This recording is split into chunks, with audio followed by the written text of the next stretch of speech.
Bonjour les amis. Alors, comme je vous l'ai promis, je vais essayer de résumer à ma manière le brillant exposé de Sten Ekberg. Il explique ce qu'est l'autophagie, ce qu'est le régime cétogène, ce qu'est l'intermittent fasting de manière beaucoup plus efficace que je ne sais le faire. Et il est entré dans tous les détails et j'ai trouvé ça fantastique. Alors, je vous ai parlé des spécificités du cancer. En effet, le cancer nécessite bien d'autres choses.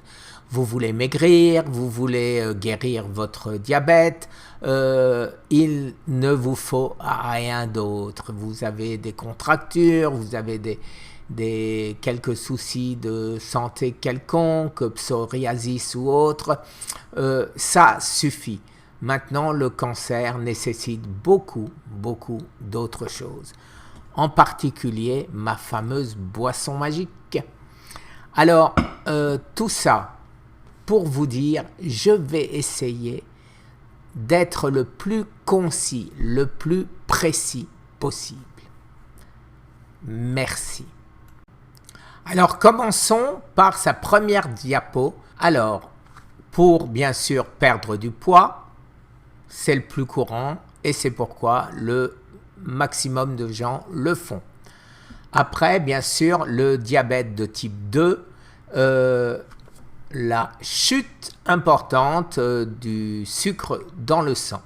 Et si vous tenez, les amis, aux environs de 3 semaines, c'est ce qui m'est arrivé, vous n'avez plus de diabète de type 2. Les inflammations, c'est ce qui m'est arrivé aussi, vous le savez si vous me suivez, j'avais mal dans toutes mes articulations et ça a disparu. Après, brain fog, c'est-à-dire on est un peu l'esprit troublé et une fois qu'on passe sous cétose, ça va beaucoup mieux. Les maladies de cœur, alors bien sûr, moi vous le savez aussi, mon cholestérol a disparu et ma high pressure, je ne me rappelle plus comment on dit high pressure, mon sang qui circule trop vite, a disparu. Après, ben, vous le savez que Alzheimer, on a beaucoup moins de risques. Parkinson, quasiment disparu, si ce n'est disparu. Le risque du cancer, ça pour moi c'était foutu, je l'avais déjà. La réfection de notre système immunitaire, ça marche. Et la longévité, ça, il y a des professeurs aux États-Unis qui en ont fait leur spécialité, en particulier Walter Longo à Los Angeles. Mais ça, en ce qui me concerne, je ne peux pas le dire, je ne sais pas encore. Alors, les mécanismes, l'insuline résistance, ben oui, bien sûr, quand on mange moins, à chaque fois qu'on mange, on a l'insuline qui monte. À partir du moment où on ne mange plus ou peu, eh ben, l'insuline ne mange plus. L'autophagie, eh ben, vous savez tous ce que c'est. C'est le recyclage de toutes nos mauvaises cellules au profit de nouvelles bonnes cellules. La détox, on rejette tout ce qui est mauvais en nous. Les hormones de croissance qui nous aident à dévorer notre graisse et à aller mieux. Et fat burning, eh ben, c'est la graisse qu'on brûle grâce en particulier, bien sûr, aux jeunes et aux hormones de croissance. Diapo numéro 2.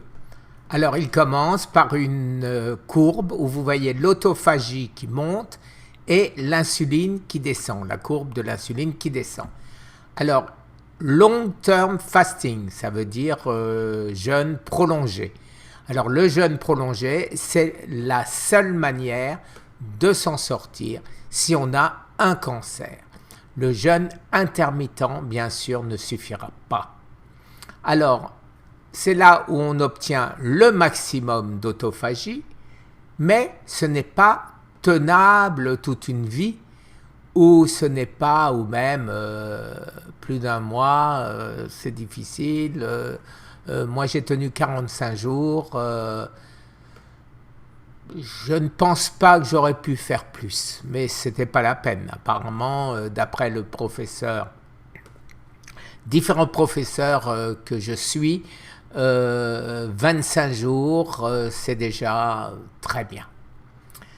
Donc, le jeûne intermittent, cette fois-ci, le jeûne intermittent, ça, on peut le faire, bien sûr, beaucoup, beaucoup plus longtemps, surtout si on fait ce qu'on appelle OMAD, c'est-à-dire on ne mange qu'une fois par jour. Alors là, on peut durer. Vous pouvez faire ça des années, hein, si vous en avez envie et le courage. Ce qui veut dire, voilà, sustainable, c'est-à-dire c'est tenable. Maximise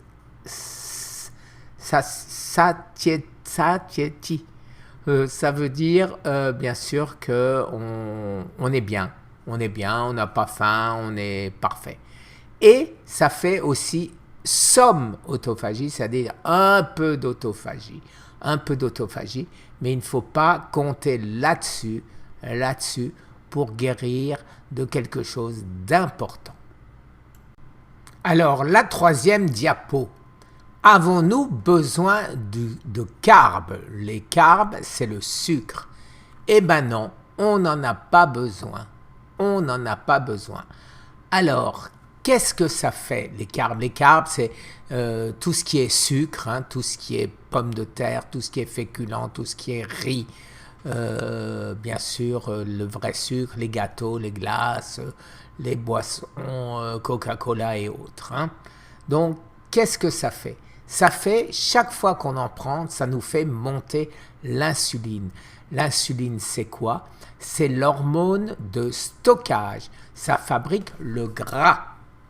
Alors, vous voyez, quand vous prenez des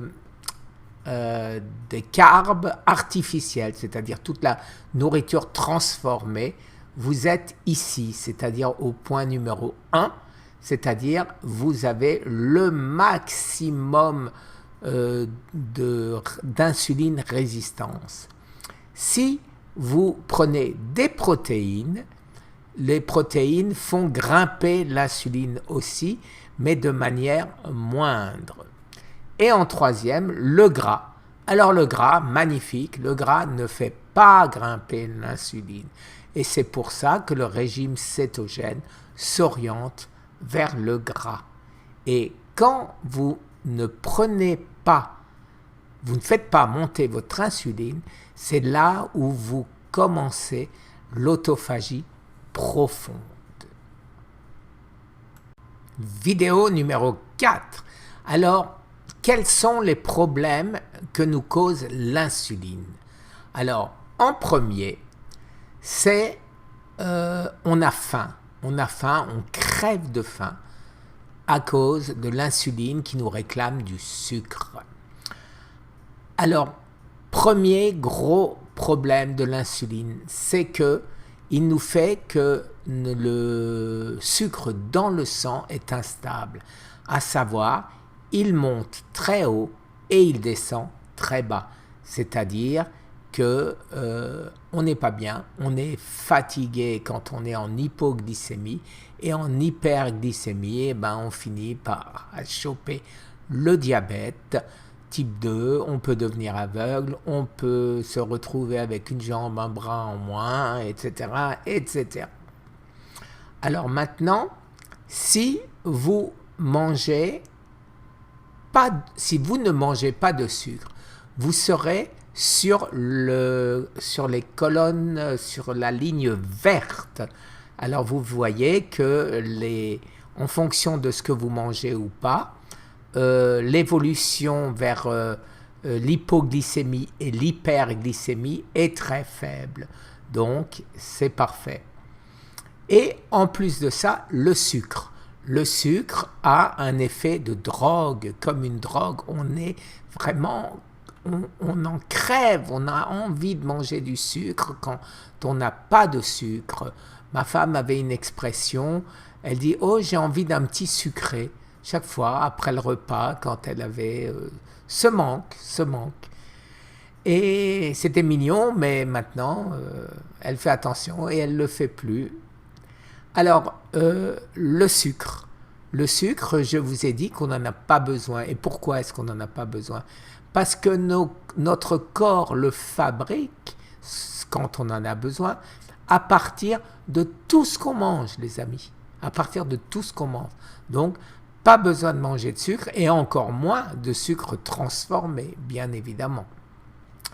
Alors, les céréales et les refined carbs, c'est les aliments transformés. Bien sûr, ça a un effet de drogue. C'est vraiment le besoin que notre corps ressent à manger du sucre. Alors, passons à la diapo numéro 5. Alors là, il y a une petite différence puisque je vous l'ai dit, personnellement, ce que je suis en train de faire, c'est pour le cancer. Ce n'est pas pour les autres maladies. Alors, quand on mange à sa faim, on mange des protéines, on mange du gras et on mange des fibres. On le sait bien. Quand on fait monter l'insuline, en essayant de monter, excusez-moi, le moins possible l'insuline, on mange du gras, on mange des protéines et on mange des fibres. En autophagie, on mange des protéines et inférieures à 18 grammes. Alors là, par contre, dans le cadre du cancer, on mange rien du tout. Rien du tout. Alors, vous le savez, les protéines animales, c'est vraiment pas terrible pour le cancer. Alors, c'est la diapo numéro 6. Les poissons, oui, ça va. Alors, les poissons gras, bien sûr, la sardine, le saumon, mais le saumon wild, parce que en farmed, il est plein de mercure ou autre. Donc il vaut mieux éviter, voilà.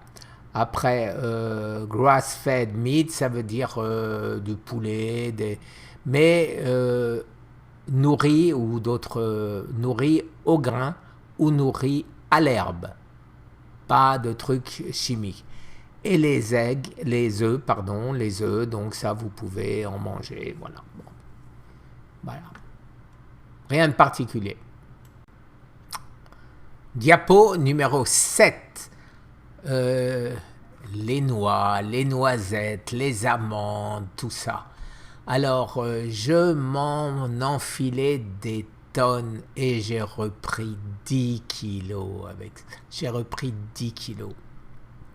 Alors, il ne reste, après avoir bien étudié, je suis tout à fait de l'avis de ce docteur, les macadamia nuts et les noix de pécan.